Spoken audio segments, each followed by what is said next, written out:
আমি তো আজকে থেকে আরো 5-6 বছর আগে আমাদের এলাকায় উনি ফেমাস, এবং কুমিল্লা থেকে বের হতে চান না।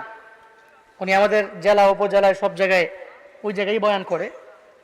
তো ইদানিং পার্শ্ববর্তী কোনো জেলায় হয়তো আসে যায়, ওনার আলোচনায় যদি কেউ বসে, উনি বলে এই বয়ানে আসা যাবে, বসা যাবে, বসা থেকে যদি ক্লান্ত লাগে তাহলে শোয়া যাবে,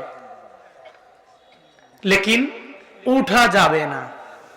যদি কেউ উঠছে তাহলে হের দফা শেষ, বয়ান টয়ান বাদ দিয়া হের বিষয়ে বয়ান 5 মিনিট। যে উঠছে এর মান সম্মান যা ছিল সবই শেষ। এখন এর একবার ধুয়ে দিছে তো এরপরে একটা ডরে উঠে না। এই জন্য আসছেন, বসছেন, বেশিক্ষণ টাইম